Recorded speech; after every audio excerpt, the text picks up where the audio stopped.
Hello and welcome back to पीवाईक्यूपीडिया।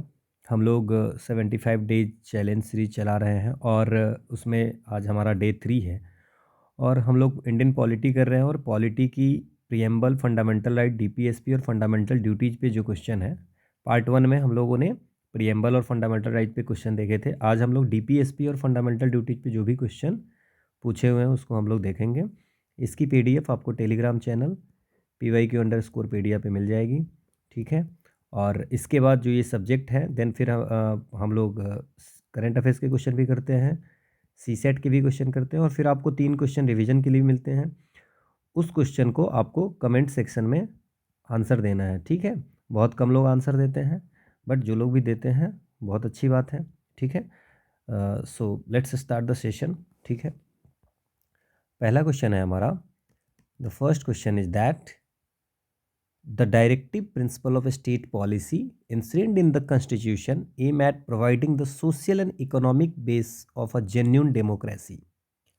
अब इसमें हमारा जो लिखा हुआ है कि जो हमारा डीपीएसपी है, जो संविधान में डीपीएसपी दिया गया है, उसका एम है कि सोशल और इकोनॉमिक बेस को बढ़ाना है ना, to provide the social and economic base of a genuine democracy, ठीक है। तो आपको पता है कि हमारे पार्ट 4 में ये डीपीएसपी दी गई है, डीपीएसपी, और ये 36 to 51 तक है ना। और ये नेम से क्लियर है, this is a directive, okay. और इनका एम है to ensure the socio economic justice to the people and establishing India as a welfare state, ठीक है। तो पहला हमारा सही है। दूसरा है कि the directive principle are merely directive, सिर्फ डायरेक्टिव है, ये बिल्कुल सही बात है। Which the government has to keep in mind while framing policy and is not enforceable through court. अगर आप सेक्शन और आर्टिकल 37 देखते हो, ठीक है।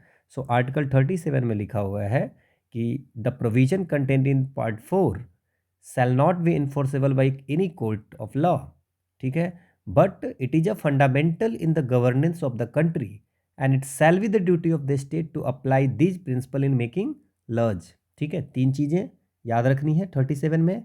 1 इन्होंने क्या बोला है, नॉट इन्फोर्सेबल, ठीक है, not enforceable by any court, ये आपकी 37 में लिखी हुई है। दूसरी चीज़ें क्या लिखी हुई है, it is a fundamental in the governance of country, governance of country. और थर्ड चीज़ जो लिखी हुई है कि it shall be the duty of state, जब भी स्टेट कोई रूल्स बनाती है, कोई लॉ बनाती है, ठीक है, so it shall be the duty of state to apply these principle, कौन सी प्रिंसिपल, जो डीपीएसपी में लिखी हुई है, प्रिंसिपल वाइल मेकिंग लॉ, जब भी कोई लॉ, वाइल मेकिंग लॉ। तो ये 37 में दी हुई है, 37 में ये चीज़ें दी हुई है और ये डायरेक्टिव है, मेयरली डायरेक्टिव है। और इसको गवर्नमेंट को माइंड में रखना है जब भी कोई पॉलिसी बनाएगी, और ये इन्फोर्सेबल नहीं है। It ensure social and economic justice भी ये इंश्योर करती है, प्रोवाइड करती है। तो ये दोनों आपके सही है, ठीक है। अब इसमें जो एक एक्स्ट्रा इन्फॉर्मेशन में है कि डायरेक्टिव प्रिंसिपल जो है हमारा, वो 3 तरह से आइडियोलॉजिकली 3 तरह से क्लासिफाइड है। One is the socialistic principle, one is the Gandhian principle, one is the liberal intellectual. तो ये भी कभी कभी पूछ सकता है, तो आप इसको याद रखेंगे कि कौन से में कौन कौन है। जैसे गांधीयन में 40, 33, 43, 43B, 46, 47 का सेकेंड पार्ट और 48, ठीक है। और 47 का फर्स्ट पार्ट जो है वो सोशलिस्टिक प्रिंसिपल है। तो ये आपको भी याद रखना है। और इसमें एक चीज़ और ध्यान रखना है कि fundamental right, DPSP, preamble, fundamental duties, ये तो आपको पूरा याद होना चाहिए। वैसे इस वीडियो में आपको पूरी रिवीजन करा देंगे, जितनी भी फंडामेंटल, जितनी भी डीपीएसपी है, ओके। अगला क्वेश्चन है हमारा, क्या क्वेश्चन है आपका कि consider the following statement regarding the DPSP के बारे में कुछ स्टेटमेंट दी हुई है। The principle spell out the socio economic democracy in the country, क्या ये सही है। हम लोग अभी बात किए थे कि जो डीपीएसपी है वो सोशियो इकोनॉमी डेमोक्रेसी की, सोशियो इकोनॉमिक जस्टिस की बात करती है। उसका एम है to ensure, to provide socio economic justice to the people of the country, है ना। तो इसकी प्रिंसिपल ये है, तो ये बिल्कुल सही है। दूसरा है कि the provision content in this principle are not enforceable by any court. मैंने अभी कहा था आर्टिकल 37 में ये लिखा हुआ है, क्लियर। और fundamental in the governance of the country ये भी लिखा हुआ है, ठीक है। तो 37 में ही लिखा हुआ है, तो दोनों आपका सही है। अब देखिए डीपीएसपी तो 30 आपने पढ़ा है कि जो पार्ट 4 में हमारा क्या है 36 से 51 डीपीएसपी है, लेकिन ये जो डीपीएसपी में दिया हुआ है उसके अलावा भी कुछ डायरेक्टिव है ना, स्टेट को कुछ दिया गया है डायरेक्टिव।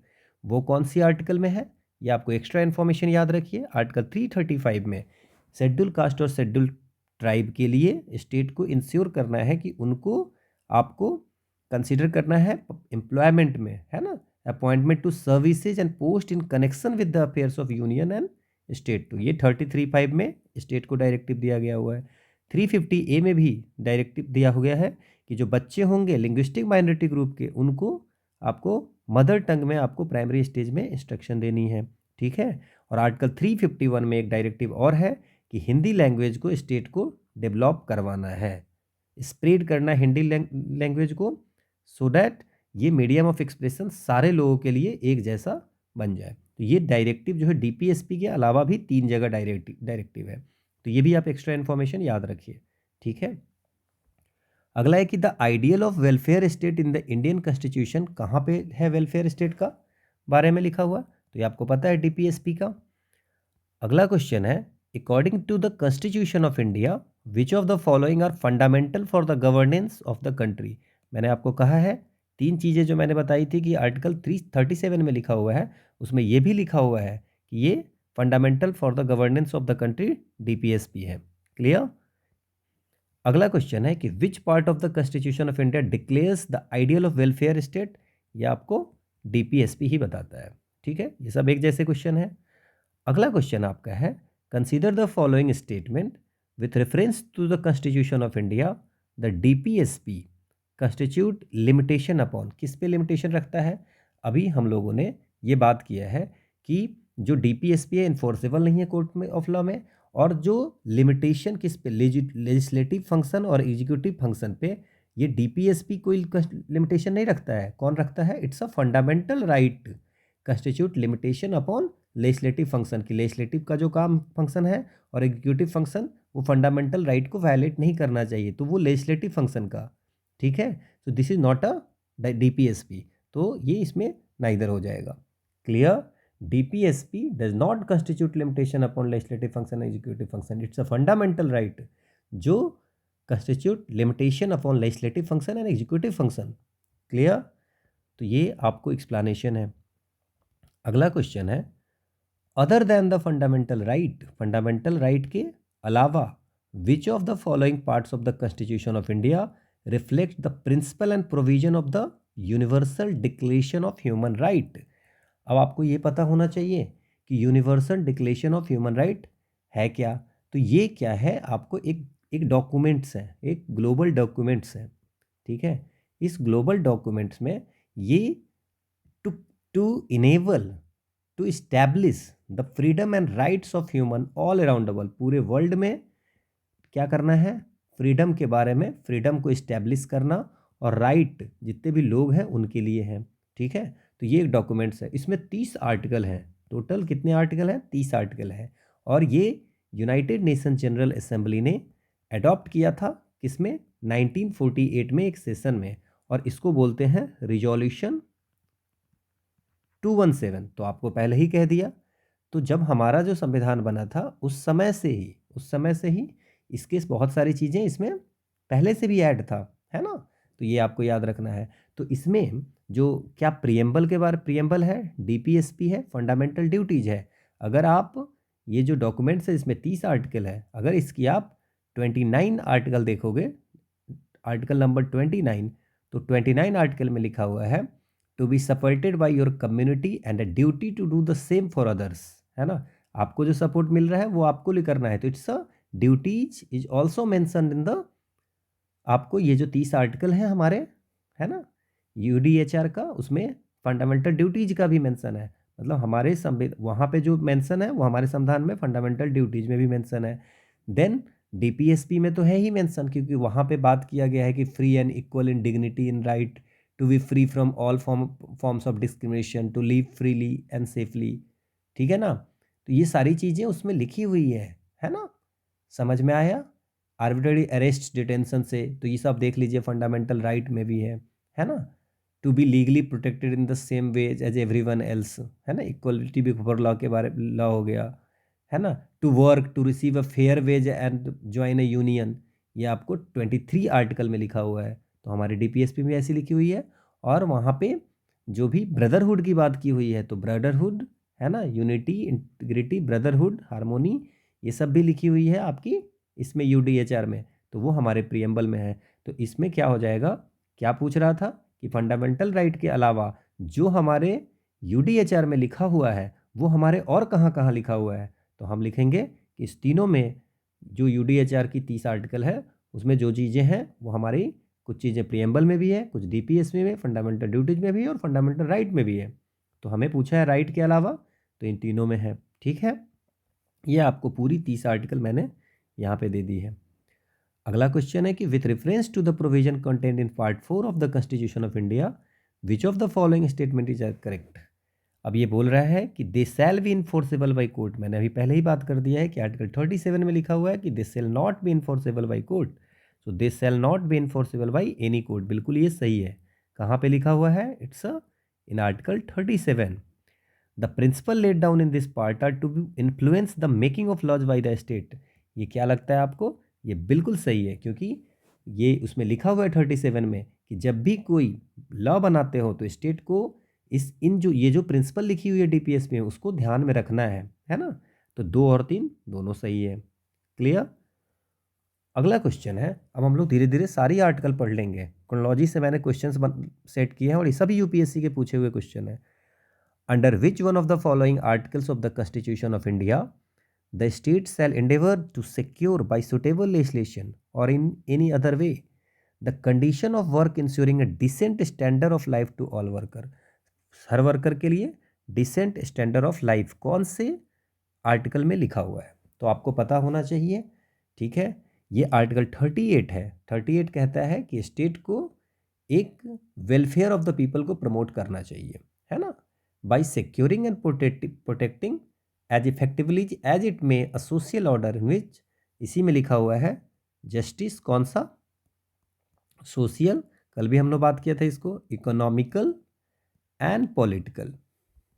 क्लियर। और इसी में 38 का 1 में ये लिखा हुआ है और 2 में लिखा हुआ है to minimize inequality, minimize inequality.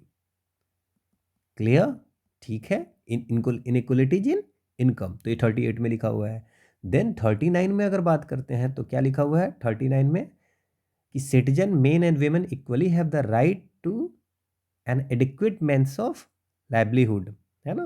39 का A, B, C, D, E and F, ये सारी आपको याद रखनी है ना। पहले में ए में क्या बोलता है कि सिटीजन मेन एंड वीमेन, इसमें बात करता है कि एडिक्वेट मीन्स ऑफ लाइवलीहुड होना चाहिए।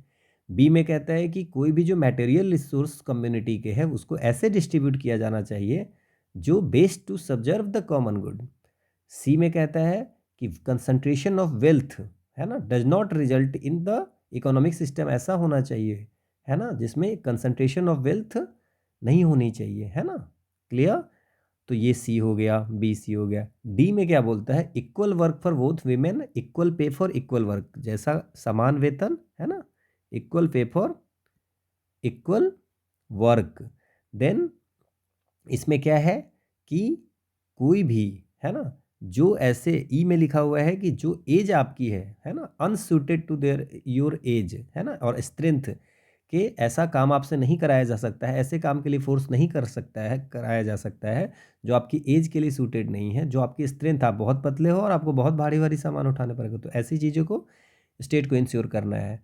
और एफ में है कि चिल्ड्रेन को अपॉर्चुनिटी देनी है कि वो हेल्दी मैनर में, फ्रीडम ऑफ डिग्निटी, ये करके आपको कोई एक्सप्लॉयटेशन नहीं हो और वो अपने आप को डेवलप कर पाए, तो ये आपको 39 में है। ठीक है, आपको ये समझ में आई। 41 में आपका क्या कहता है कि right to work and work, right to work की बात करता है आपको 41 में। ठीक है, आपको ये भी याद रखना है कि इसमें क्या है कि असिस्टेंस देनी है ना, पब्लिक असिस्टेंस देनी है। किस केस में? अगर अनएम्प्लॉयमेंट है, ओल्ड एज है ना, सिकनेस है, डिजेबल है, तो आपको क्या करना है, आपको स्टेट क्या करेगी, आपको पब्लिक असिस्टेंस भी देगी। क्लियर? तो ये 41 में है। अब बात करते हैं कि 43 में, ये 43 में कि लिविंग वेज फॉर वर्कर्स, है ना, स्टेट को सुटेबल लेजिस्लेशन से ऐसा करना है कि वर्कर्स को, जितने भी वर्कर्स होंगे उनको लिविंग वेज मिले, उनको डिसेंट स्टैंडर्ड ऑफ लाइफ मिले, है ना। क्लियर? कंडीशन ऑफ वर्क ऐसी हो जिससे उसको डिसेंट स्टैंडर्ड ऑफ लाइफ उनका हो। समझ में आया?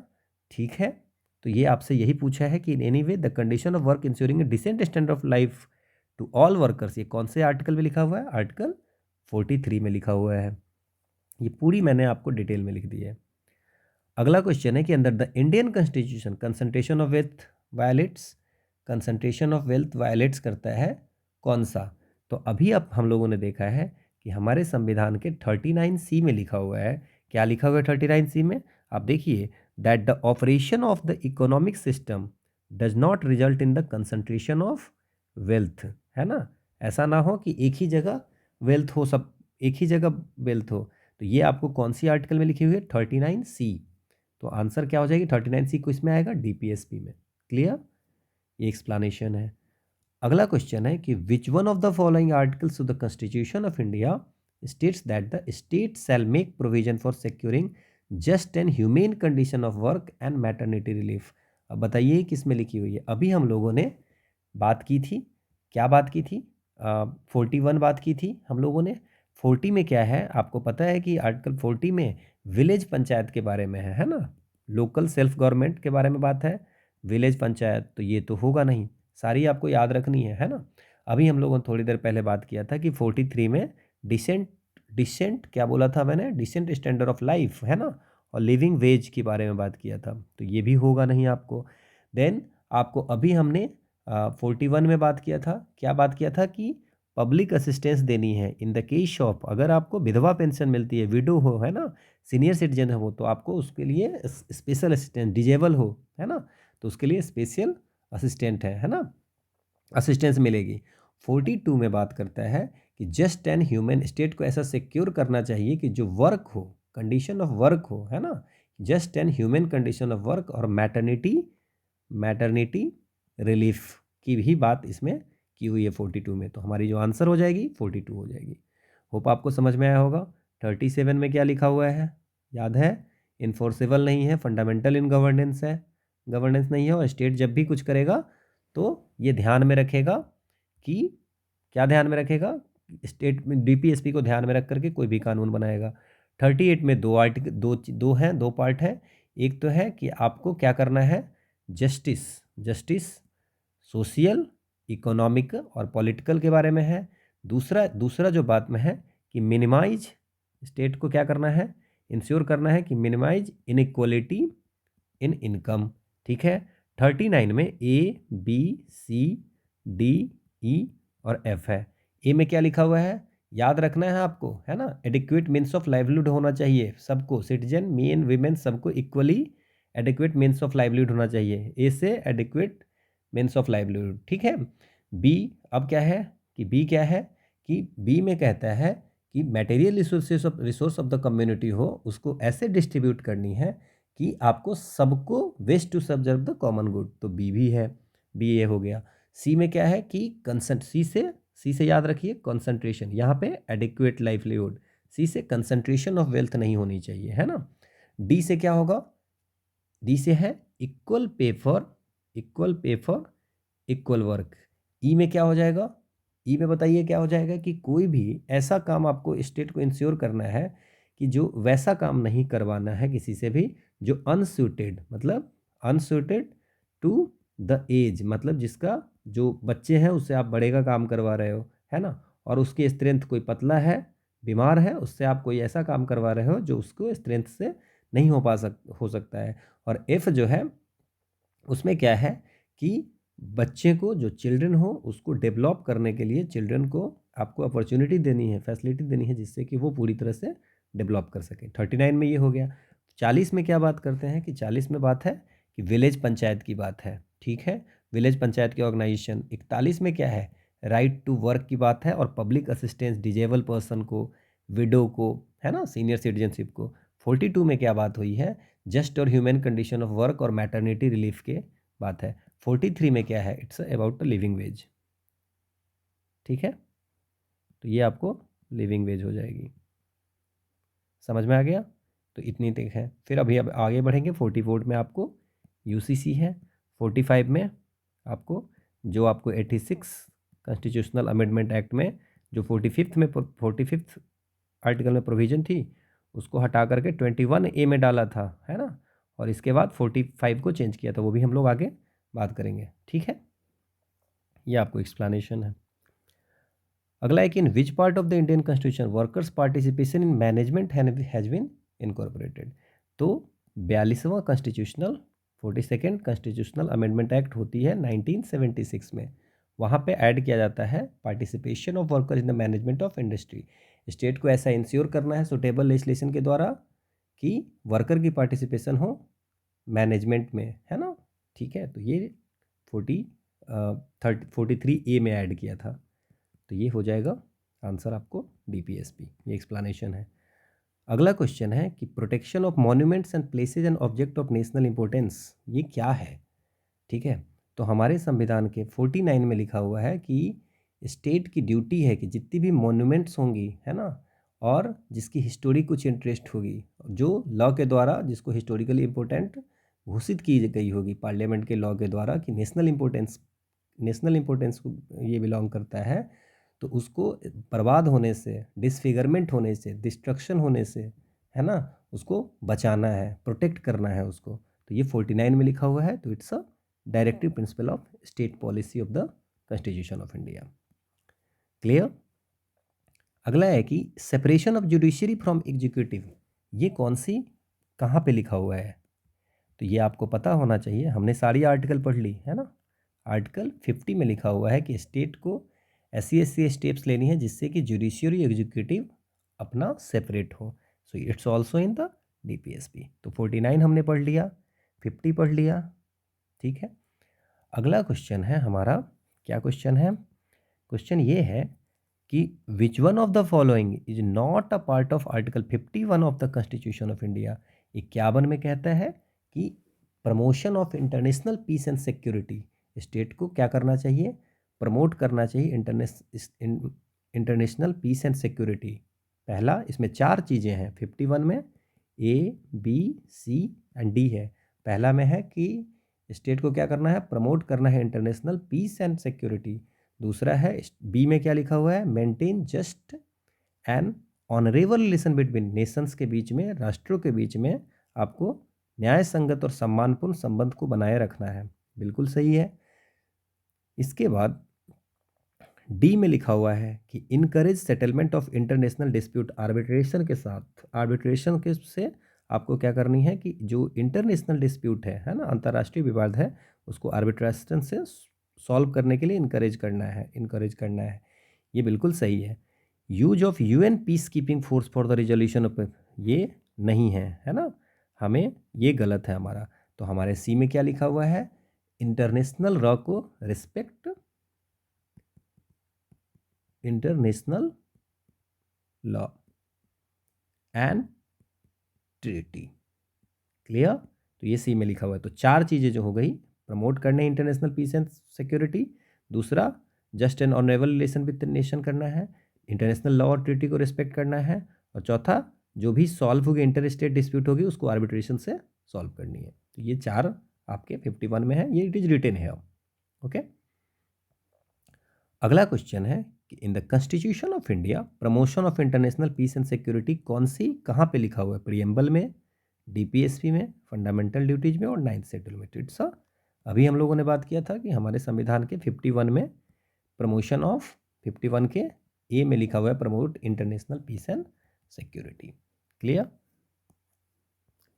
अगला क्वेश्चन है कि which principle among the following was added to the directive principle of state policy 42वें कॉन्स्टिट्यूशनल अमेंडमेंट एक्ट में डीपीएसपी में क्या ऐड किया गया था। अब मैं आपको कुछ चीज़ें बताता हूँ कि जो 42वां कॉन्स्टिट्यूशनल अमेंडमेंट एक्ट था, ठीक है, वहाँ पे कि कहाँ कहाँ चेंज हुआ था। तो आर्टिकल जो है ना 39 में एक एफ पारा जोड़ा गया था कि development healthy development of ABCD था, पहले से एफ जोड़ा गया था कि हेल्दी डेवलपमेंट ऑफ चिल्ड्रेन करने के लिए। 39A एक ऐड किया गया था 42वें कॉन्स्टिट्यूशन में कि free legal aid, free legal aid जो जो हम लोगों ने नहीं किया था, आप देख लो कौन कौन सी आर्टिकल 39A। देन 43A अभी हमने पढ़ा था कि participation of workers in management of industries. Then 48A, ये चार आर्टिकल जो हैं वो आपको इंसर्ट किया गया था 42वां कॉन्स्टिट्यूशनल अमेंडमेंट एक्ट में।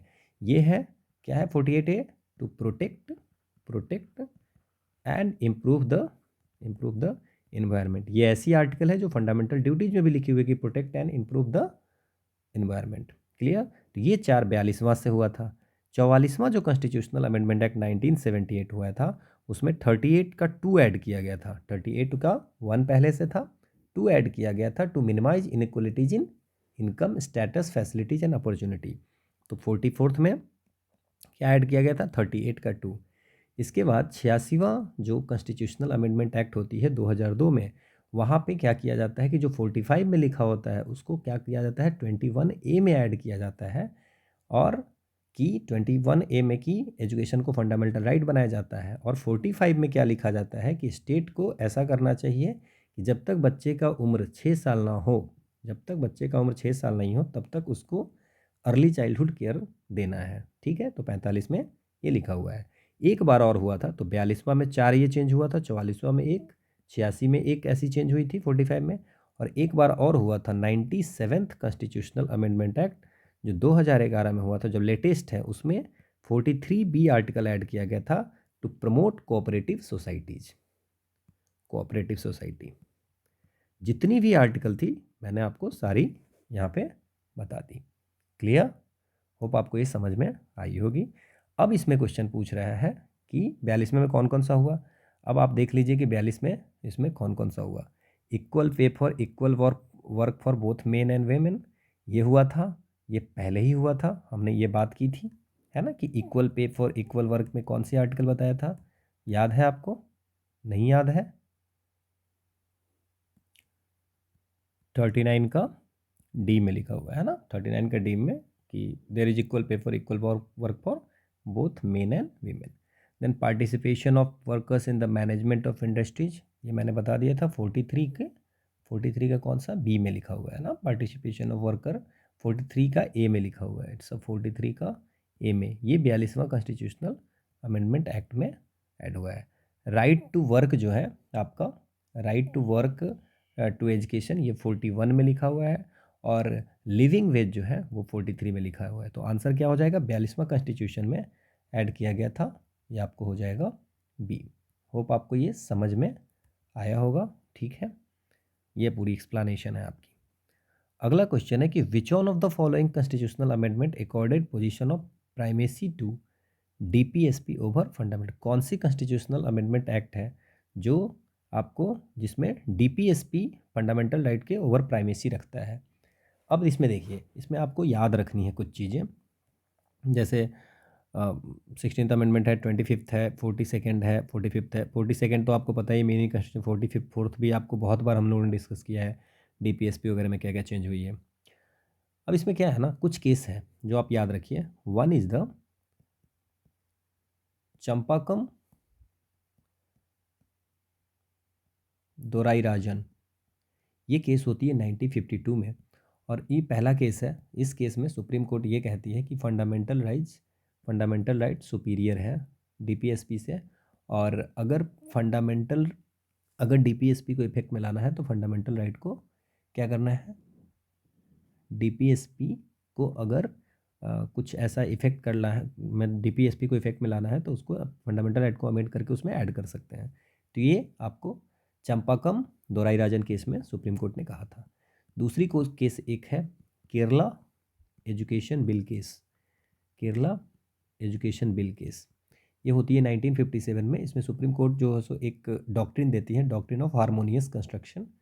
ठीक है, कि कन्फ्लिक्ट ना हो, दोनों एक साथ चलने की चीज़ है, तो डॉक्ट्रिन ऑफ हार्मोनियस ये डॉक्ट्रिन ऑफ हारमोनियस कंस्ट्रक्शन कि कन्फ्लिक्ट दोनों में नहीं होना चाहिए, फंडामेंटल राइट और डीपीएसपी में, तो ये दिया था इसमें। तो ये कभी कभी पूछता है, तो इसलिए आपको ये याद रखना है। इसके बाद गोलकनाथ में सुप्रीम कोर्ट ने सारी चीज़ें ही चेंज कर दी, है ना। 1967 में उन्होंने बोला कि भैया फंडामेंटल राइट को तो आप चेंज कर ही नहीं सकते हो, ठीक है ना, ये सैक्रोसैक्ट नेचर में एब्सोल्यूट है, तो इसको चेंज ही नहीं कर सकते हो। तो जब चेंज ही नहीं कर सकते हो तो बाकी चीज़ें तो डीपीएसपी कभी इसमें बन ही नहीं सकता है, तो फिर कौन बड़ा है कौन छोटा है वो तो बात ही खत्म हो गई। अब इसको पलटने के लिए 24वीं कॉन्स्टिट्यूशनल अमेंडमेंट एक्ट होती है और 25वां होता है। 25वां में ये लोग क्या करते हैं, 31C ऐड करते हैं, और 31C में दो चीज़ें ऐड करते हैं, दो प्रोविज़न ऐड करते हैं। तो इसमें जो दो प्रोविज़न ऐड करते हैं उसमें केशवानंद भारती केस में, केशवानंद भारती केस जो 1973 होती है, उसमें जो दो क्लॉज होते हैं उसमें एक क्लॉज को सुप्रीम कोर्ट क्या कहता है, अनकॉन्स्टिट्यूशनल, ठीक है, और एक क्लॉज को रख लेता है, ठीक है। और यहीं पे बेसिक स्ट्रक्चर की भी कॉन्सेप्ट होती है ना। और जो पहली प्रोविज़न होती है इसमें उसको बोलता है सुप्रीम कोर्ट कि चलो ठीक है, चलो यहीं पे बात, यहाँ पे बात रहती है।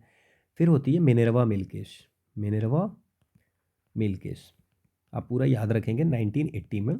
वहाँ पे सुप्रीम कोर्ट, उसमें फिर से कुछ क्या किया जाता है, फिर से ये लोग कुछ कुछ ऐड कर लेते हैं कि और वाइड हो जाए, तो कुछ सुप्रीम कोर्ट उसमें से हटा देता है, अनकॉन्स्टिट्यूशनल कर देता है, और कुछ सुप्रीम कोर्ट कहता है कि ठीक है ये आपका सही है। तो उसमें सुप्रीम कोर्ट कहता है कि 39B के अकॉर्डिंग और 39C पे अगर आप कुछ बना रहे हो तो वो डीपीएसपी, अगर इस दोनों को ध्यान रख के 39B और 39C को ध्यान रख करके अगर आप कोई रूल्स बना रहे हो तो उसमें फंडामेंटल राइट से सुप्रीम करेगा, फंडामेंटल राइट से डीपीएसपी ओवर करेगा। तो आज अगर कहिएगा तो ये आपको ये जो चेंज हुई थी वो 42nd कॉन्स्टिट्यूशनल अमेंडमेंट एक्ट में चेंज की थी और लिखी गई थी 39B 39C के की ऐड किया गया था 31C के सेकेंड वाले में, फर्स्ट वाले जो क्लॉज थे उसमें। तो ये जो आपकी है आंसर होगी आपकी 42nd अमेंडमेंट में, ये primacy to the DPSP over fundamental right से ऊपर में इसको 39BC को।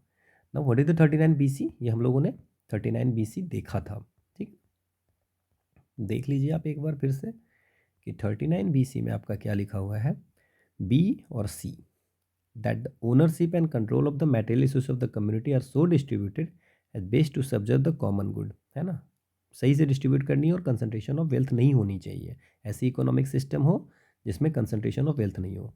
तो ये सारी चीज़ें 39B और 39C। अब इसमें क्या है कि अगर आज के डेट में कौन कौन सुपीरियर है कौन इन्फीरियर है, अगर ये डिसाइड करनी हो तो आज की अगर प्रेजेंट प्रेसिडेंट्स बात करेंगे तो याद रखिए सबसे पहले आएगा, सबसे टॉप में है फंडामेंटल राइट, 14-19 को छोड़ करके बाकी जितनी फंडामेंटल राइट है वो उसको पहले हम लोग प्रायोरिकता देंगे। फिर 39B 39C, क्योंकि जो 39B और 39C का लिखा हुआ है वो अगर 14, 19 और इसमें लड़ाई होगी तो ये सुपर करेगा, है ना। अगर 15 आर्टिकल के साथ 39B 39C की लड़ाई होगी तो 15 आर्टिकल ऊपर जाएगा। मतलब कि अगर फंडामेंटल राइट में 14 और 19 को छोड़ करके कोई भी फंडामेंटल राइट रहेगा तो वो टॉप पे जाएगा। दूसरे नंबर पे आएगा 39B 39C, ठीक है। और तीसरे नंबर पे आएगा फंडामेंटल राइट का 14 आर्टिकल और 19 आर्टिकल। और पाँचवें नंबर, तीसरे नंबर हो गए, चौथे नंबर पे आएगा 39B और 39C को छोड़ करके सारे। होप आपको समझ में आ गया होगा। मतलब जो 39B और C की लड़ाई है कि अगर 14-19 की बात होगी, 14-19 से कंपेयर करेंगे तो ही ये 39B-C सुपेरियर होगा। लेकिन चूंकि 14-19 भी फंडामेंटल राइट है, इसीलिए 39B और 39C के केस में हम कह सकते हैं कि हमारा डीपीएसपी सुपीरियर है। होप आपको समझ में आया होगा, क्योंकि यहाँ पे देख लीजिए this is superior than this, तो DPSP superior than fundamental right in the case of अगर लड़ाई होती है 14-19 के बीच में। तो ये आप सारी केसेज याद रखें, होप आपको समझ में आई होगी। अगला क्वेश्चन है कि which of the following statement are true of the fundamental duties of an Indian citizen. अब क्या है कि सही पूछ रहा है कि फंडामेंटल ड्यूटीज के बारे में पूछ रहा है, तो ड्यूटीज के बारे में अब क्या है कि a legislative process has been provided to enforce this duties. जो भी ड्यूटीज है हमारा ABCDEFGHIJK है, शुरू में 10 थे, बाद में एक ऐड किया गया था, तो टोटल 11 फंडामेंटल ड्यूटीज है ना। हमारा सोवियत यूनियन रशिया जो है वहाँ से हम लोग फंडामेंटल ड्यूटीज़ को लिए हैं। और कौन सी कमेटी थी आपको पता है, सरदार स्वरण सिंह कमेटी बनाई गई थी 1976 में, और उसी के रिकमेंड पे 4A एक पार्ट जोड़ा गया था, ठीक है। 42वां कॉन्स्टिट्यूशनल अमेंडमेंट एक्ट था 1976 में, ये आपको जोड़ा गया। तो शुरू में ए से लेकर के जे तक होता था, लास्ट में के ऐड किया गया था। के कब ऐड किया गया था? 86th कॉन्स्टिट्यूशनल अमेंडमेंट एक्ट में 2002 में क्या हुआ था? 2002 में आपको दो चीज़ें ऐड हुई थी। एक आपको ऐड हुई थी इसमें 2002 में, एक तो चीज़ ये ऐड हुई थी, 21A बना दिया गया था 45 में कि 6 वर्ष तक स्टेट को जो है सो उसको टेकन केयर करना है। और एक ऐड हुआ था आपको 51A जो आर्टिकल थी उसमें के नंबर, कि गार्जियन को, पेरेंट्स को अपॉर्चुनिटी करनी है कि बच्चा 6 से 14 तक पढ़े, है ना। क्लियर? समझ में आया? तो ये ड्यूटी है हर गार्जियन की, पेरेंट्स की, तो ऐड की गई थी। तो अब इसको जितनी भी आपको 11 है हमारी फंडामेंटल ड्यूटी, तो उसके लिए कोई legislative process has been provided, ऐसी कोई लेजिस्लेटिव हमें कोई रूल्स बना के नहीं दिया है, कोई लीगली नहीं करके दिया है ना। They are correlative to legal duties, ये लीगल ड्यूटीज के साथ संबंधित है, ऐसा कुछ नहीं है, कोई लीगल ड्यूटीज है ही नहीं, ठीक है। तो हमारा आंसर हो जाएगा डी। क्लियर? अगला क्वेश्चन है कि the Swaran Singh committee recommended the insertion of which one of the following provision in the constitution. Insertion मतलब कौन सा चीज़ ऐड करने के लिए स्वरण सिंह कमेटी ने कहा था। मैंने अभी बात की है कि 42वां कॉन्स्टिट्यूशनल अमेंडमेंट एक्ट 1976 के तहत हमें ने ऐड किया था fundamental duties after recommendation from the Swaran Singh committee. ये किया था ना, और रशिया से हमने लिया है, ये भी हमने बात किया था। और 10 हमारे स्टार्टिंग में थे, 86वां कॉन्स्टिट्यूशनल अमेंडमेंट एक्ट से 11वां ऐड हुआ है। To uphold and protect the sovereignty, unity and integrity of India is a provision, ये कहाँ पे लिखा हुआ है?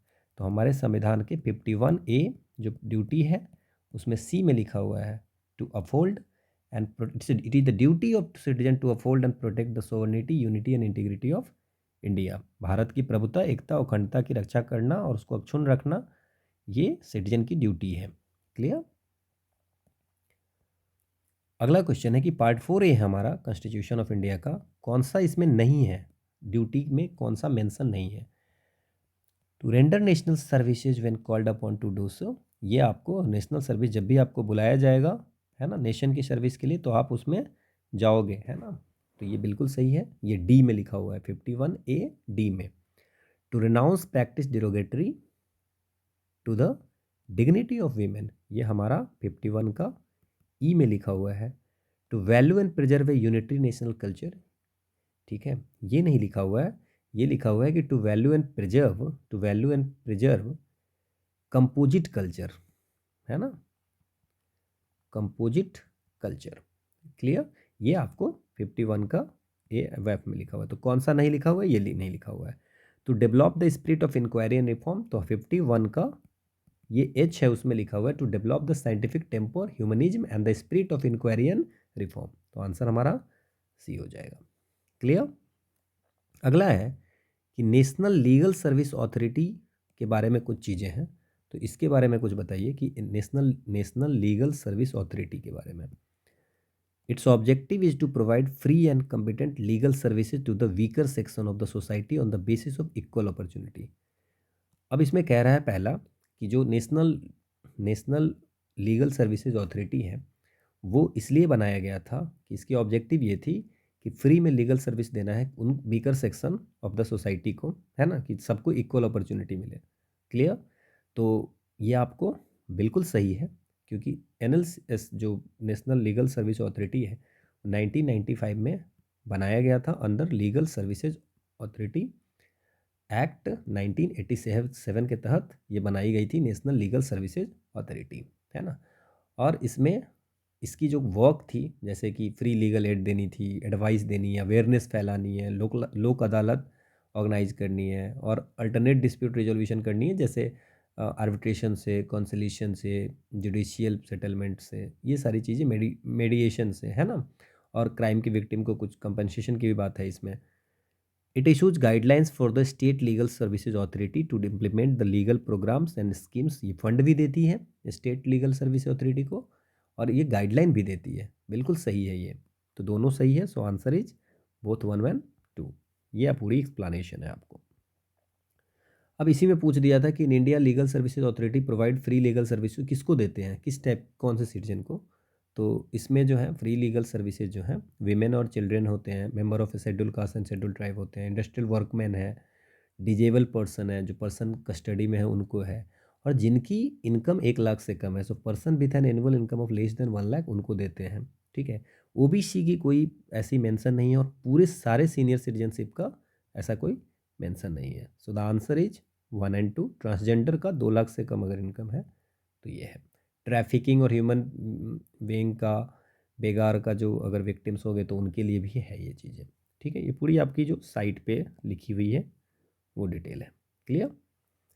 अगला क्वेश्चन है कि भारत रत्न और पद्म अवार्ड के बारे में कुछ स्टेटमेंट दी हुई है, तो इसमें आपको बताना है क्या है। So Bharat Ratna and Padma awards are titles under the article 18(1) of the constitution of India. दूसरा है कि Padma awards which were instituted in the year 1954 were suspended only once. The number of Bharat Ratna award is restricted to a maximum of 5 in a particular year. देखिए, हम शुरुआत करते हैं। हमारे देश में सबसे बड़ा जो अवार्ड है वो है भारत रत्न। भारत रत्न के बाद पद्मा अवार्ड आता है। पद्म अवार्ड में 3 है, तो उसमें सबसे बड़ा जो है वो कौन सा है, विभूषण, विभूषण, देन भूषण, पद्म विभूषण, पद्म विभूषण, पद्म भूषण और पद्मश्री। ठीक है, ये होती है।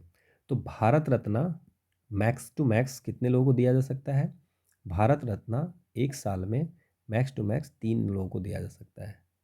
ठीक है, 3 लोगों को। और ये पद्मा अवार्ड जो है 120 लोगों को दिया जा सकता है। उसमें फॉरेन वॉरेन वाले का अलग से देते हैं मरने के बाद, और फॉरेन वाले को अलग से ऐड करते हैं इसमें 120 में। तो Padma max to max 1 year में आपको 120। ये पद्मा अवार्ड जो होते हैं वो रिपब्लिक डे के दिन, ठीक है, अनाउंस किए जाते हैं।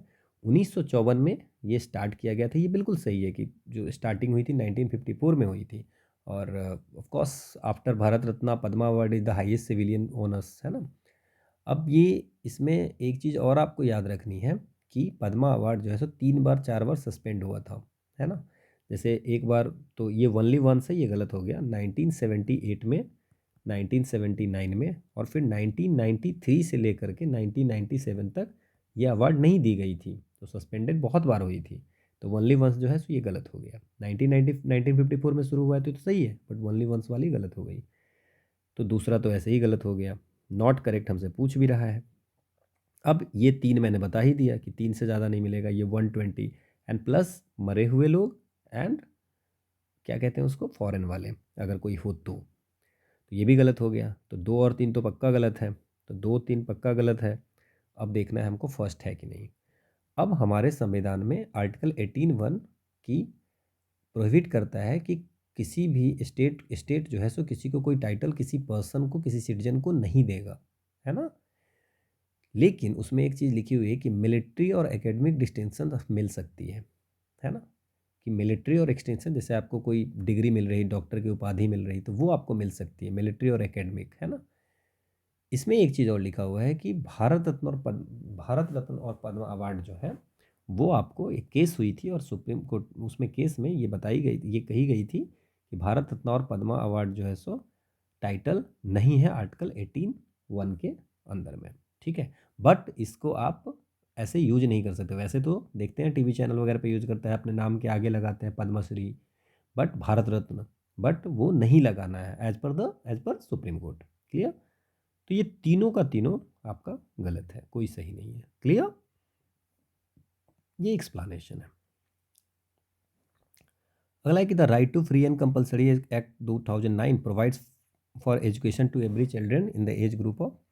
ये आपको पता है कि 86 कॉन्स्टिट्यूशन अमेंडमेंट एक्ट में 21A में आपको 2002 में जो हुई थी उसमें 21A में फंडामेंटल राइट कर दिया था कि 6 से 14 वर्ष के बच्चों को पढ़ाना है ना, 6 से 14 वर्ष के। और 45 में उसी में लिखा था कि 6 से कम के जितने भी बच्चे होंगे उसको स्टेट जो है सो चाइल्ड केयर करेंगे, है ना। और इसी 86 में आपको फंडामेंटल ड्यूटीज़ में 51A के ऐड किया था कि गार्जियन जो होंगे, पेरेंट्स और गार्जियन को ये ड्यूटी है कि जो बच्चे होंगे ना, है ना, उसको पढ़ने में, उसको डेवलप करने में सहायता करेंगे। ठीक है, Clear? This is the explanation. Okay, so this is all about the today's subject का हो गया. नाउ हम लोग क्या करेंगे, करंट अफेयर्स के 5 क्वेश्चन करेंगे. सो करंट अफेयर्स के जो 5 क्वेश्चन हैं उसमें एक ये क्वेश्चन है कि अभी नई न्यूज़ में था, new Delhi international arbitration centre के बारे में न्यूज़ में था. So new Delhi arbitration centre, ठीक है, क्या है? तो 2019 में एक आती है new Delhi international arbitration centre act, ये 2019 में आती है. वहाँ पे बात होती है कि नई दिल्ली में एक हम लोग new Delhi international arbitration centre खोलेंगे, जो कि एक ऑटोनोमस बॉडी होगी, इंडिपेंडेंट होगी, है ना, आर्बिट्रेशन कराने के लिए. तो new Delhi international arbitration centre is a multi member body that is headed by the chief justice of India. NDIAC has been declared to be an institution of national importance.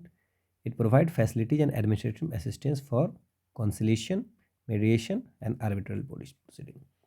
Now ये जो है आपकी, तो ये नई दिल्ली में होगी, ये एक्ट 2019 से आई है, ये आप याद रखिए. दूसरा याद रखिए, ये 7 मेंबर्स की बॉडी होती है, ठीक है, 7 मेंबर्स की बॉडी होती है, ठीक है. तो 7 मेंबर्स की बॉडी होती है और इसकी जो हेड होते हैं ये चीफ जस्टिस ऑफ इंडिया नहीं करते हैं. इसमें कोई भी फॉर्मर जज ऑफ सुप्रीम कोर्ट या हाई कोर्ट या कोई भी इमिनेंट पर्सन जो होगा वो इसके हेड होंगे. तो पहला तो आपका ऐसे ही गलत हो गया.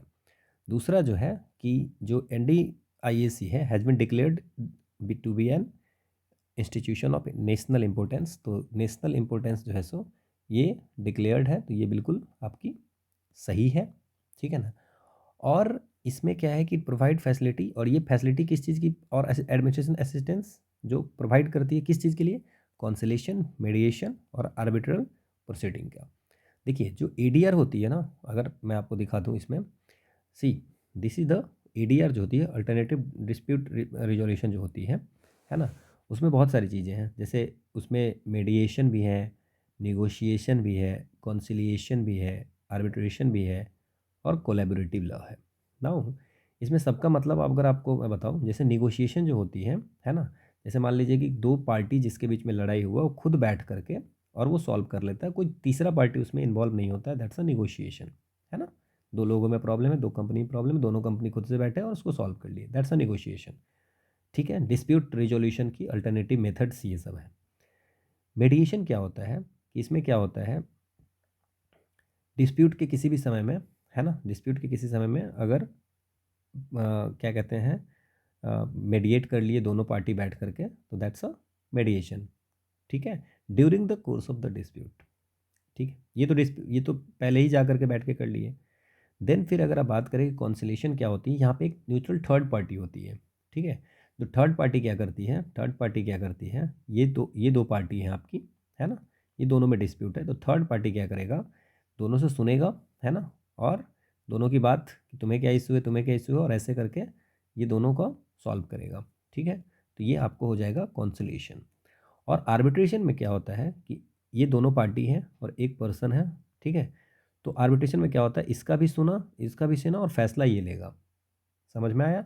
यहाँ पे सिर्फ ये रहेगा और फैसला ये दोनों मिल करके लेंगे. और यहाँ पे क्या है कि ये जो है आपको न्यूट्रल पर्सन जो होगा वो डिसीजन लेता है, ठीक है. समझ में आया. तो आर्बिट्रेशन और कॉन्सिलेशन में डिफरेंस समझ में आया. और कोलैबोरेटिव लॉ होता है कि दोनों जो पार्टी होगा उसके एक अटर्नी होंगे, ठीक है ना, और वो दोनों ये प्लान करेंगे कि हम दोनों हम अटर्नी अपना रखते हैं, ठीक है ना, दोनों अपना अपना अटर्नी रखेगा, दोनों ये दोनों अपना अपना बात करेगा, है ना, ये इस क्लाइंट की तरफ से और ये इस क्लाइंट की तरफ से बात करेगा, है ना, जैसे कोर्ट में होती है. बट ये लिटिगेशन नहीं जाएंगे, कोर्ट में ये जाएंगे नहीं, है ना, ये सिर्फ अपना दोनों पार्टी दोनों के अटर्नी बात करेंगे और एक रिजल्ट पे निकलेंगे. तो इस दैट्स अ कोलैबोरेटिव लॉ. तो इसमें दोनों सही है 2 और 3, तो आंसर 2 और 3. अगला क्वेश्चन है लोक अदालत के बारे में कुछ है. अब लोक अदालत ये भी बहुत न्यूज़ में रहती है. द सिस्टम ऑफ लोक अदालत जो गांधीयन प्रिंसिपल पे बेस्ड है, ये बिल्कुल सही है कि लोक अदालत जो होता है वो पीपल्स कोर्ट होता है, पीपल्स कोर्ट, और ये गांधी प्रिंसिपल पे है. और ये भी एक तरह का ADR का ही प्रिंसिपल है ना, कि अल्टरनेटिव डिस्प्यूट रेजोल्यूशन, कि कोर्ट बिना गए हुए जितनी भी डिस्प्यूट रेजोल्यूशन की मेथड है वो सब ADR में आती है, कोर्ट नहीं जाना पड़े. That's mean pre litigation state में, है ना, जब आप कोर्ट में नहीं गए हो तब कैसे सेटल कर सकते हो, ठीक है, ठीक है, या किसी कोर्ट में अगर पेंडिंग भी है तब भी वहाँ पे आप उस डिस्प्यूट को सॉल्व कर सकते हैं। सबसे पहला जो लोक अदालत लगा था वो गुजरात में 1982 में कैंप लगा था, ठीक है।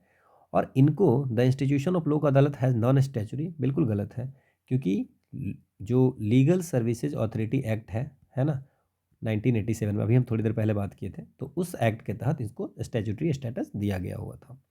दूसरा तो ऐसे ही गलत हो गया, ठीक है। अब क्या है कि the cases which are pending in a court और which are at pre litigation, या तो कोर्ट में पेंडिंग है या लिटिगेशन में गया नहीं है, वो आपको सेटल इसमें होता है। तो ये भी बिल्कुल आपका सही है, जो भी शादी की हो, है ना, लैंड एक्विजिशन वाली जनरली रहती है, लेबर डिस्प्यूट है ना, ये सारी चीज़ें इसमें हो जाती है सॉल्व। तो आंसर 1 और 3 आपका हो गया, ठीक है। ये एक्सप्लानेशन है आपकी। अगला क्वेश्चन है डिलिमिटेशन इन इंडिया के बारे में कुछ क्वेश्चन है। तो डिलिमिटेशन क्या होती है हमारे संविधान की आर्टिकल 82 में और 170 में, ठीक है। ये आपको दिया हुआ है कि जो असेंबली कंस्टिट्यूएंसीज हैं, है ना, उसको हर डिकेडल सेंसस के बाद आपको अपडेट करनी है, ठीक है। लेकिन 1976 में एक अमेंडमेंट की जाती है, उसमें लिखा जाता है कि 25 साल तक हम चेंज नहीं करेंगे।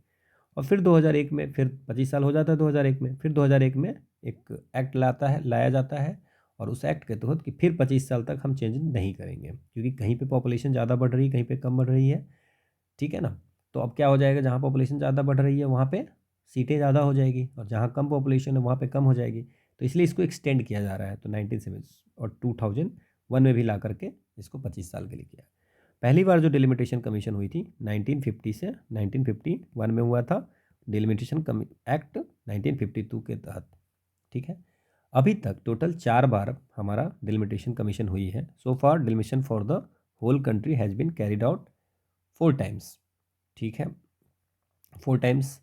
तो इसमें अगर बात करें, हाँ 4 टाइम हुई है। 1952 डिलिमिटेशन एक्ट, 1962, 1972, और लास्ट जो हुआ था वो 2002 में हुआ था, ठीक है। अब ये 2002 में जो डिलिमिटेशन कमीशन आया था 2008 में कंप्लीट हुआ था। तो जब 2008 में ये कंप्लीट हुआ था, उस समय 2002 में जब डिलिमिटेशन एक्ट आई थी, उसमें गवर्नमेंट ने ये प्लान की थी कि अरुणाचल, ठीक है, मणिपुर, नागालैंड और JNK, ये 4 ऐसी जगह है, 4 ऐसी स्टेट है, वहाँ पे हम लोग नहीं, और असम भी है, ये 5 स्टेट में हम लोग डिलिमिटेशन नहीं करेंगे, है ना, ठीक है, कि इस 5 में अभी नहीं करेंगे, बाद में करेंगे। So during the last delimitation some states were left out due to security, और उसमें ये बताया था असम में कि गवर्नमेंट ने कहा था कि सिक्योरिटी कंसर्न्स है, और इट मे बी पोटेंशियल है कि लॉ एंड ऑर्डर डिस्टर्ब हो जाएगा, तो इसलिए ये कह करके नहीं किया था इन्होंने। इसमें एक एक्ट ले आई थी कि भाई इस कारण से हम नहीं कर रहे हैं। ये भी बिल्कुल सही है आपका। अब क्या है कि अब क्या होता है 2020 में गवर्नमेंट, अभी कुछ मैं आपको करंट में बता देता हूँ ये न्यूज़ में क्यों था। 2020 में गवर्नमेंट ने डिलिमिटेशन कमीशन सेट किया जम्मू एंड कश्मीर के लिए, असम के लिए, अरुणाचल प्रदेश, ये जो बचे हुए हैं, ठीक है, और जम्मू कश्मीर। ये जम्मू कश्मीर तो था ही, बाकी असम, अरुणाचल प्रदेश, ये पाँचों के लिए, जम्मू कश्मीर, असम, अरुणाचल प्रदेश, मणिपुर और नागालैंड के लिए इन्होंने कहा कि हम इसको डिलिमिटेट करेंगे, क्योंकि 2002 वाले में भी नहीं किए थे इनको। अब और जम्मू कश्मीर चूँकि अब रीऑर्गेनाइजेशन एक्ट आया था उसके कारण इसको करना था। अब क्या होता है कि 2021 के मार्च में सरकार कहती है कि नहीं, हम जम्मू कश्मीर का तो कंटिन्यू करेंगे, इन सब का नहीं करेंगे। नॉर्थ ईस्टर्न में जो चारों हैं, ये चारों नॉर्थ ईस्टर्न स्टेट में नहीं करेंगे, अरुणाचल, असम, मणिपुर, नागालैंड, इसमें अभी हम नहीं करेंगे, और ये हम बाद में करेंगे, है ना, ठीक है, इसको हम बाद में करेंगे, इसको थोड़ा एक्सटेंड कर देंगे और बाद में करेंगे। अब क्या होता है कि फिर जम्मू कश्मीर की आ जाती है मार्च 2022 में डिलिमिटेशन की रिजल्ट आ जाती है, कोई दिक्कत नहीं है। फिर ये कहा जाता है कि फिर कहता है कि चलो ठीक है, अब हम असम का करेंगे, इसीलिए न्यूज़ में था ये, now they are planning to do for Assam. Clear. अब इसमें समझिए कि अब ये कहाँ से इसमें पावर आती है, ठीक है। अब डिलिमिटेशन कमीशन को अपॉइंट कौन करता है, तो प्रेसिडेंट करता है, ठीक है, in collaboration with the election commission of India. इसमें आपको कौन कौन रहते हैं? रिटायर्ड सुप्रीम कोर्ट का जज पहला, दूसरा चीफ इलेक्शन कमिश्नर, तीसरा स्टेट इलेक्शन कमिश्नर, जिस स्टेट का डेलिमिटेशन होना है उस रेस्पेक्टिव स्टेट का इलेक्शन कमिश्नर्स होते हैं। ये लोग होते हैं इसमें मेंबर्स में। डेलिमिटेशन कमीशन का जो होता है, जो भी ऑर्डर होता है वो फाइनल होती है। डेलिमिटेशन कमीशन की ऑर्डर फाइनल होती है, इसको चैलेंज नहीं किया जा सकता। ये हमारे कॉन्स्टिट्यूशन में लिखा हुआ है, क्योंकि अगर चैलेंज ऐसे करते रहे तो इलेक्शन में इफेक्ट होगा, तो इसलिए पहले ही से ये मेंशन है। डेलिमिटेशन कमीशन की जो ऑर्डर, जो डेलिमिटेशन कमीशन की रिपोर्ट होगी, लोकसभा या स्टेट लेजिस्लेटिव असेंबली में जो दी जाती है उसमें कोई मॉडिफिकेशन नहीं की जा सकती है, ये भी याद रखनी है। दूसरी चीज़ याद रखनी है कि जम्मू कश्मीर की जो डेलिमिटेशन हुई थी उसमें 2011 की सेंसस यूज की गई थी। अभी असम की जो हो रही है वहाँ पे बाकी जगह 2001 की सेंसस यूज हो रही है, तो ये भी याद आप रखना है एक बार, ठीक है, डेलिमिटेशन में। ठीक है, अब क्या है कि इसमें जो चेंज किया गया हुआ है, अब इलेक्शन कमीशन को कैसे पावर मिलती है, पहले हम वो बात कर लेते हैं कि इलेक्शन कमीशन को डेलिमिटेशन करने के लिए, कहीं भी पार्लियामेंट्री कंस्टिट्यूएंसी हो चाहे असेंबली कंस्टिट्यूएंसी हो, उसको करने के लिए पावर कहाँ से है? Section 8A of representation of people act 1950। यहाँ पे लिखा हुआ है कि अगर प्रेसिडेंट सेटिस्फाइड होगा कि ऐसी सिचुएशन है, ठीक है ना, तो वो क्या कर सकती है? डेलिमिटेशन करा सकते हैं। क्लियर? तो ये है, the election commission of India is empowered to carry out delimitation of parliamentary of all state and UT as per representation. नहीं, ऑल स्टेट नहीं है, इट्स याद रखना है अरुणाचल प्रदेश, असम, मणिपुर, नागालैंड के लिए ये है बस। अरुणाचल प्रदेश, असम, मणिपुर और नागालैंड के लिए ये लिखा हुआ है, तो ऑल स्टेट के लिए नहीं। आरपीए एक्ट जो है सेक्शन 8A में जो लिखा हुआ है वो only for the 4 state, Arunachal Pradesh, Assam, Manipur और नागालैंड। होप आपको ये समझ में आएगा। 2026 तक तो अभी देख ही रहे हो, 25 साल के लिए। 2026 के बाद जो पहला सेंसस होगा उसके अकॉर्डिंग फिर बाउंड्री का होगा। होप आपको ये पूरी चीज़ें समझ में आ गई। डेलिमिटेशन पे कोई भी क्वेश्चन आएगा तो आप सॉल्व कर लोगे, पूरी डिटेल लिखी हुई है। The supreme court case of Ram Kripal versus state of Madhya Pradesh recently in news. अब इसमें एक एयर इंडिया में कुछ यूरिनेटिंग वगैरह का आया था, वीमेन पे ऐसे कुछ था, तो इस कारण से ये बहुत न्यूज़ में चल रहा था, Ram Kripal versus state of Madhya Pradesh. तो ये किस चीज़ से रिलेटेड है? Decriminalisation of homosexuality, freedom of speech and expression, women's modesty, right to die with dignity. ये तो फंडामेंटल राइट है, ये बेकार की चीज़ें हैं इसमें। आप सोचो, this the answer is women's modesty, क्योंकि हमारे जो इंडियन पेनल कोड है ना, वहाँ पे outraging the modesty of A women जो है वो पनिशेबल ऑफेंस है, ठीक है। तो यहाँ पे आप समझो कि विमेन की मॉडेस्टी को आउटरेज करना, विमेन की मॉडेस्टी की आउटरेज करना, ये आपको पनिशेबल ऑफेंस है। और सुप्रीम कोर्ट 2007 में एक केस होती है Ram Kripal versus state of Madhya प्रदेश, वहाँ पे लिखता है कि भैया आईपीसी में जो हमारा सेक्शन है 509, ठीक है, वहाँ पे ये चीज़ जो लिखा हुआ है कि modesty of women, but modesty of women, women की मॉडेस्टी है क्या? What is the modesty of women? ये जो डिफाइन नहीं किया हुआ है, तो सुप्रीम कोर्ट ने कहा 2007 में Kripal versus state of Madhya Pradesh में कि ये लिखा कि essence of a women's modesty is her sex, ठीक है। तो ये आपको ध्यान रखना है। तो ये मॉडेस्टी, वीमेंस मॉडेस्टी, ये आपको एक्सप्लेनेशन मैंने दी है। अगला क्वेश्चन है, बहुत न्यूज में है, justice G Rohini commission report. तो justice G Rohini commission report is related to the issue of sub categorisation of OBC. ये बिल्कुल सही है आपका, क्लियर। अब एक बात बताइए, जस्टिस जी रोहनी कमीशन कौन से आर्टिकल से बैठाई गई थी? आर्टिकल 340 के अंदर, 340 के अकॉर्डिंग प्रेसिडेंट का पावर है कि वो कमीशन को अपॉइंट कर सकती है to investigate the condition of the backward classes. तो ये ठीक है। इससे पहले कौन कौन बैठे थी? वन इज द काका कालेकर कमीशन बैठी थी 1953 में, और मंडल कमीशन 1980 में। इतना याद रखें, जस्टिस जी रोहनी, ये याद रखें। तो ये तो पहला सही है। दूसरा क्या है, reservation in Indian law is a form of affirmative action where by a percentage of seat are reserve in the public sector unit, union state government department and religious linguistic minority educational institution for the socially and educationally backward community. देखिए, India में reservation percentage ज़रूर है ना, public sector unit में, union और state government में, department में, but religious और लिंग्विस्टिक माइनॉरिटी एजुकेशनल इंस्टीट्यूशन में नहीं है। इसमें जो ये लिखा है ये गलत है, ठीक है। दिस इज फॉर पब्लिक और प्राइवेट जितने भी जगह है accept in the religious linguistic minority educational institution. तो ये ध्यान रखना है। तो ये जो लाइन गलत लिखा हुआ है, तो आंसर क्या हो जाएगा? 1 ओनली। बाकी आपको एक्सप्लेन किया हुआ है। Okay, so this is all about the current affairs section. Now हम लोग करेंगे सीसेट के क्वेश्चन, है ना। तो पहला क्वेश्चन है, ठीक है, एक टाइप के क्वेश्चन हम कैसे इसमें ले रहे हैं, है ना। So the first question is a vessel full of water weight 40 kg। एक वेसल है ना, ठीक है, इसमें वाटर है और वेसल के साथ, है ना, वेसल जो है कोई बर्तन है ना, वेसल के साथ अगर इसका वेट करते हैं तो ये इसको अगर वेटिंग मशीन पे डालते हैं तो ये होती है 40 kg। अगर इसमें, तो ये फूल है, ये पूरी फूल है, अगर मान लीजिए कि इसका 1/3 कर देते हैं, 1/3 कर देते हैं, ठीक है, सो 1/3 कर देते हैं तो इसकी वेट जो हो जाती है वो 20 kg हो जाती है। तो पूछा जाता है कि जो एम्प्टी वेसल होगा तो उसका कितना वेट होगा। Clear?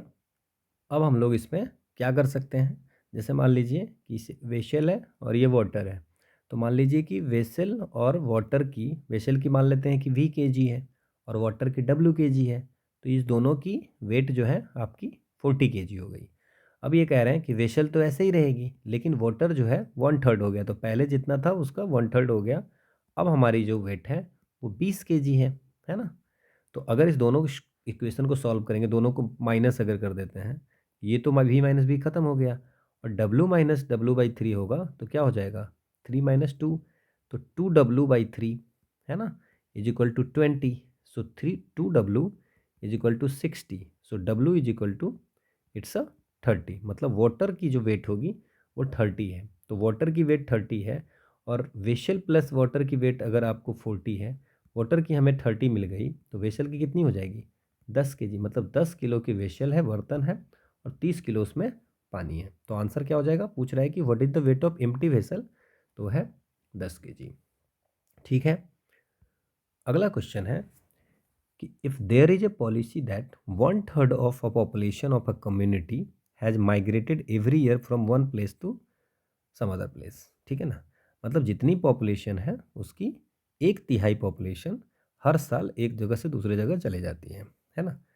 So what is the left over population of that community after the 6 साल, मतलब हर साल अगर 1/3 चली जाती है, जितना है उसका 1/3 चली जाती है, तो 6 साल के बाद उसमें कितना, if there is no further growth in population, मतलब कि बोल रहा है कि कोई ग्रोथ नहीं हो रहा है उस बीच में।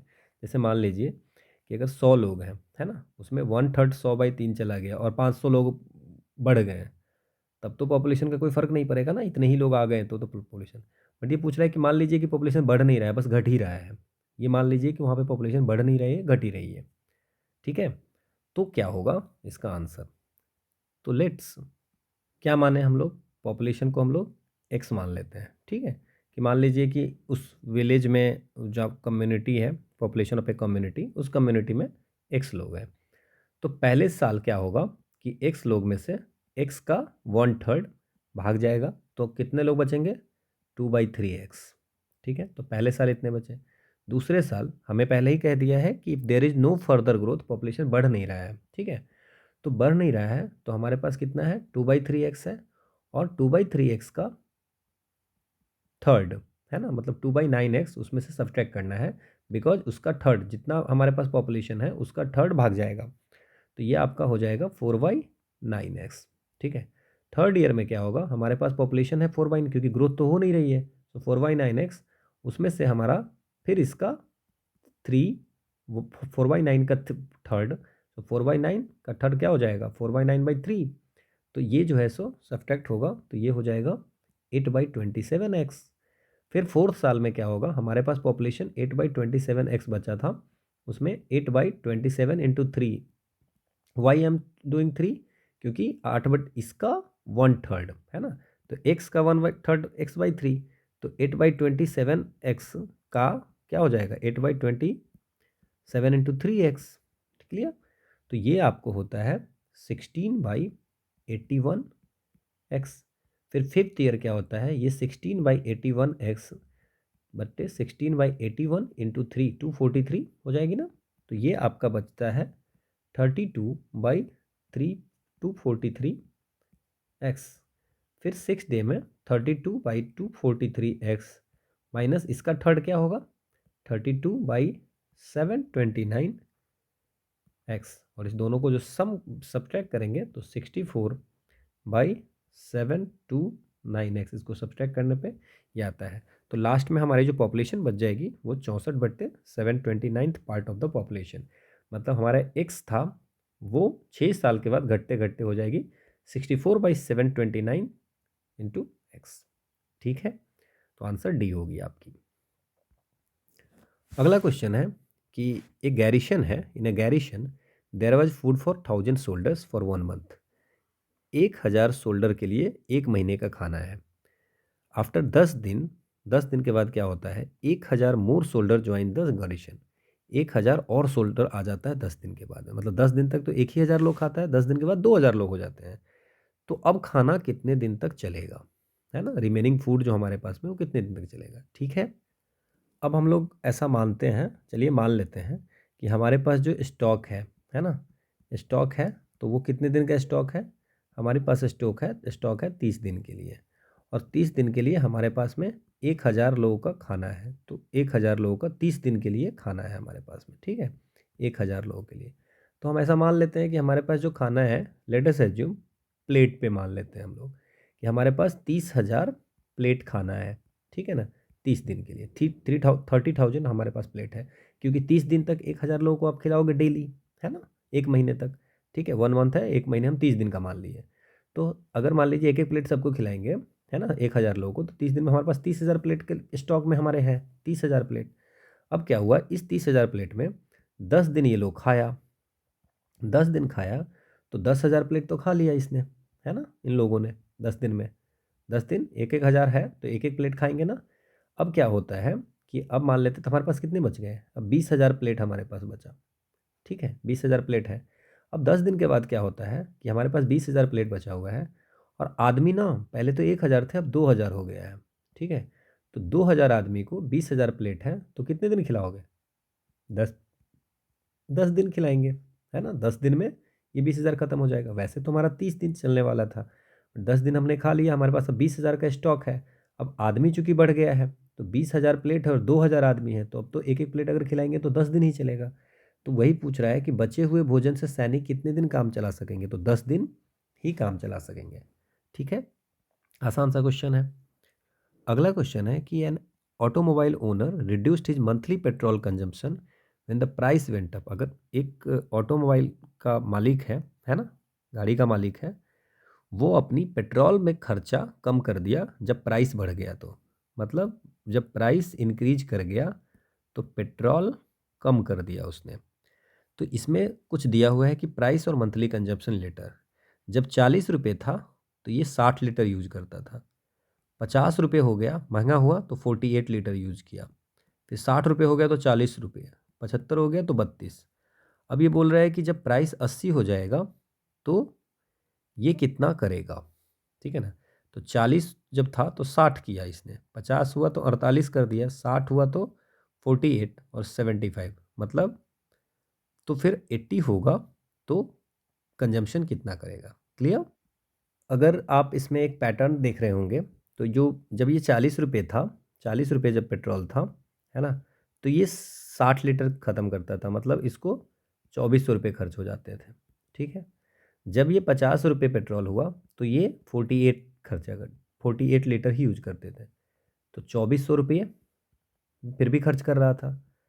60 रुपये जब था तब ये 40 लीटर ही यूज कर रहा था, फिर भी 2400 रुपये ही खर्च कर रहा था।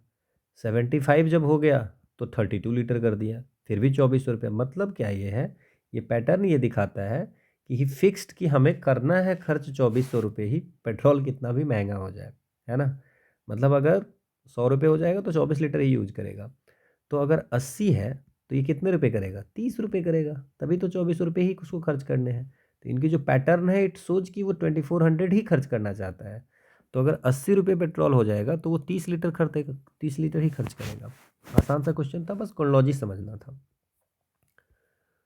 अगला क्वेश्चन है कि in a parking area the total number of wheels of all the cars, four wheelers, पहिए की बात कर रहे हैं, और scooter, motor bike, two wheeler, मतलब फोर व्हीलर और टू व्हीलर का 100 more than twice the number of park vehicle, तो नंबर ऑफ कार्स। अब ये ऐसे टाइप के क्वेश्चन में आपको समझना है कि कैसे इसको इक्वेशन बनाना है, फिर आपका ऐसे ही सॉल्व हो जाएगा। अब हम लोग ऐसा करते हैं कि हम लोग मान लेते हैं कि नंबर ऑफ हमारा कार क्या माने, बराबर सी मान लेते हैं कि सी नंबर ऑफ कार है, और नंबर ऑफ आप एक्स भी मान सकते हैं, कोई दिक्कत नहीं है ना। और नंबर ऑफ स्कूटर जो है, स्कूटर या मोटर बाइक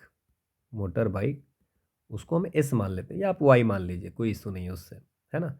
मान लेते हैं हमारे पास सी कार है और एस मोटर बाइक है। अब क्या है, हमसे पूछ रहा है कि जो टोटल नंबर ऑफ व्हील्स है कार के और स्कूटर के, वो 100 ज़्यादा है twice the number of park vehicle, जितने व्हीकल है उसके दुगुने से। तो हम पहले व्हील देखते हैं कि अगर फोर व्हीलर होगा तो एक कार में जैसे मान लीजिए कि अगर एक कार है तो उसमें कितने होंगे, पहिए कितने होंगे, 4C। अगर 10 कार होंगे तो 4 × 10, है ना।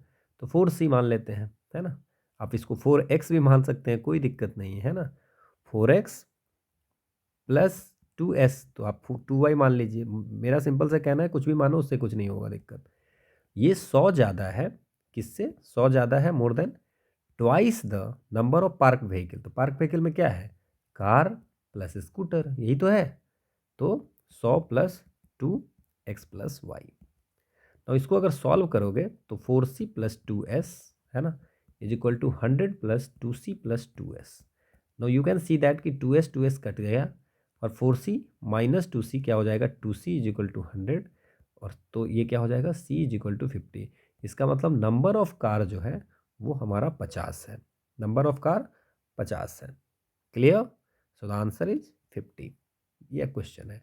आप x भी मानोगे तब भी अगर करोगे तो 4x + 2y = 100 + 2x + 2y। मैं सुविधा के लिए C और S मानता हूँ।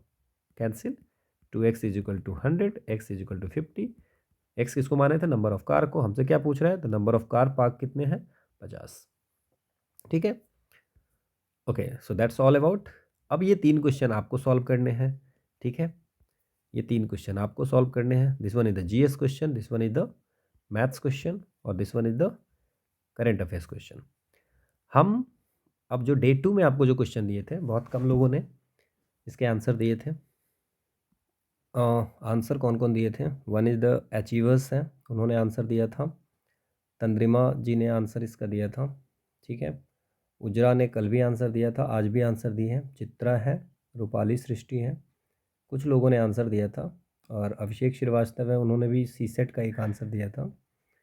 बस बाकी लोग पता नहीं क्या कर रहे हैं, ठीक है। तो इसकी मैं सॉल्यूशन बता देता हूँ आपको। अब इस क्वेश्चन को आप चाहें तो परमोटेशन कम्बिनेशन भी इसमें लगा सकते हैं। बाकी इट्स बेस्ट है कि इस क्वेश्चन को सॉल्व करने के लिए आप लिख लो, है ना। अगर आपके पास मान लीजिए कि 3 डिनोमिनेशन में करेंसी है, 1 रुपये में, 10 रुपये में और 50 रुपये में, और आपको 107 रुपये का बिल देना है, तो कितने तरीके से दे सकते हैं, तो आप ऐसा भी कर सकते हैं। अब हम ऐसा करते हैं इसमें कि चलिए हम लोग ना 1 रुपये का कितने होंगे वो करते हैं, है ना। तो सी हम लोग ऐसा क्या कर सकते हैं कि 107 रुपया पूरे एक का कॉइन दे देते हैं, तब भी 107 रुपये हो जाएगा। ये एक काम करते हैं, 97 रुपये एक का कॉइन देते हैं और +10 कर देते हैं, या 87 एक का सिक्का और 10 का 2, या आपको 77 एक का और 10 का 3 सिक्का दे देते हैं, है ना।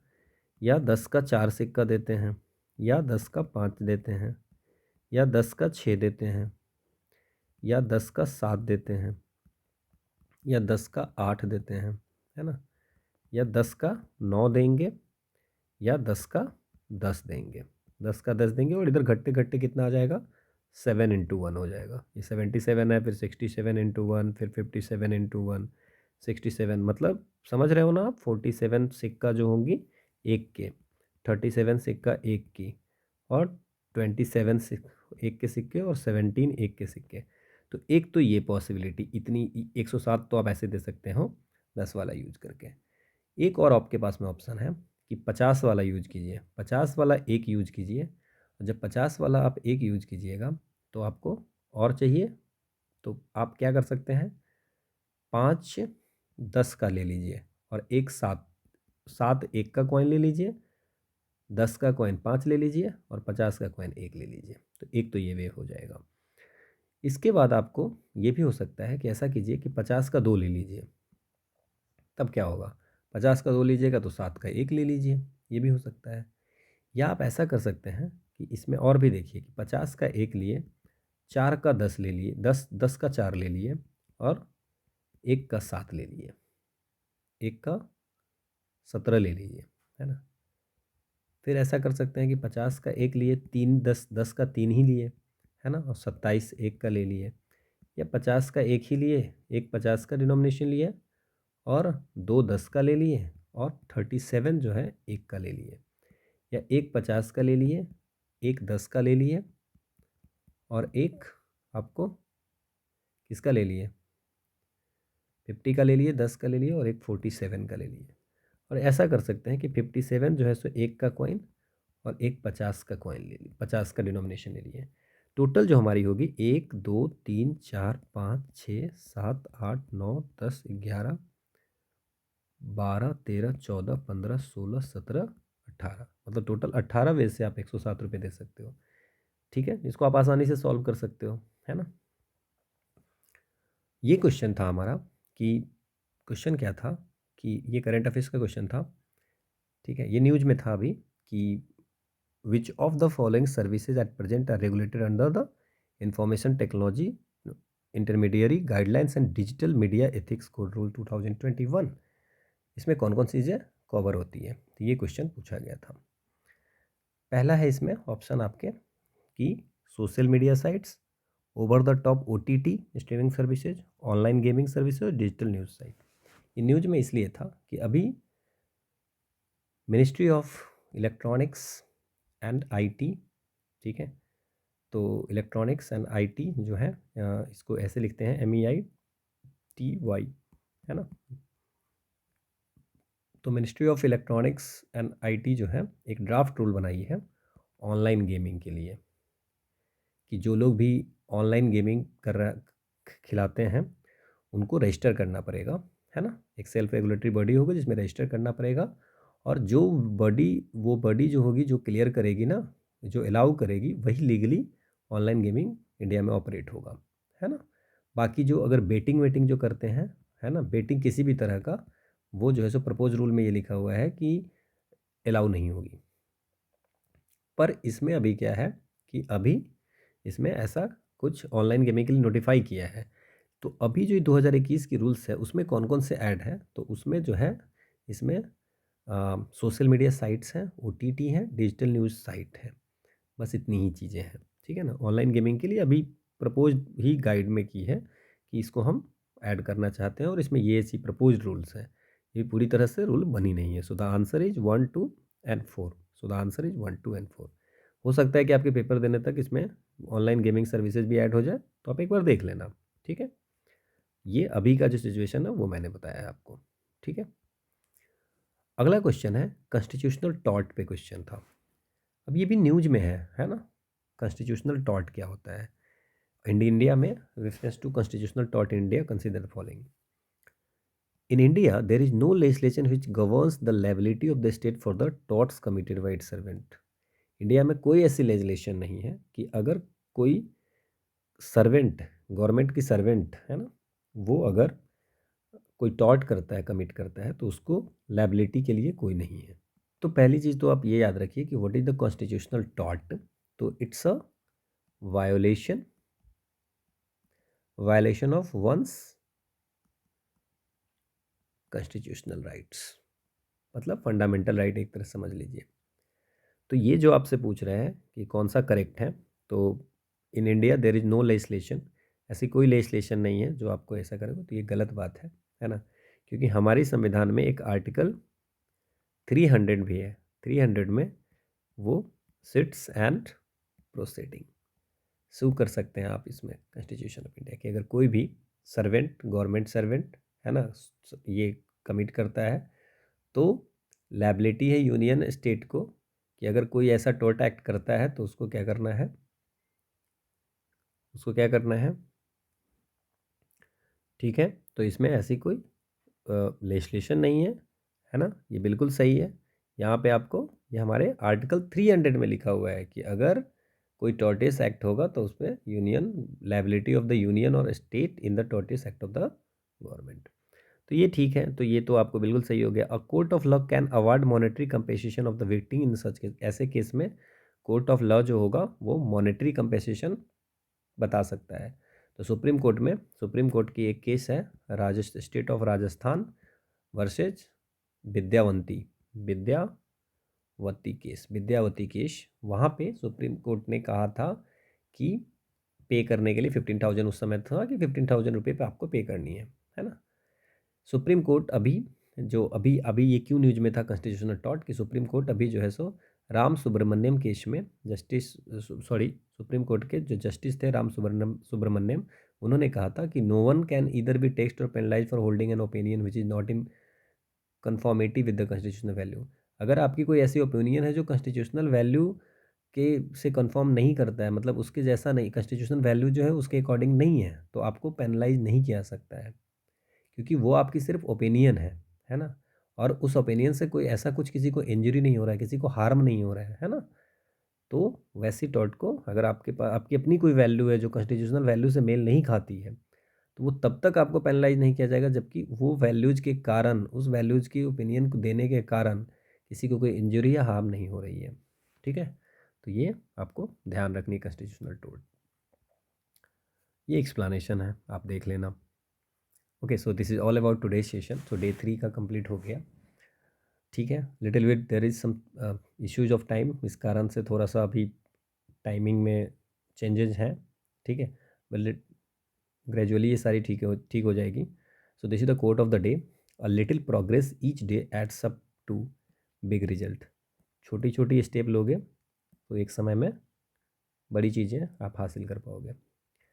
Thank you all for watching, this is the Telegram channel.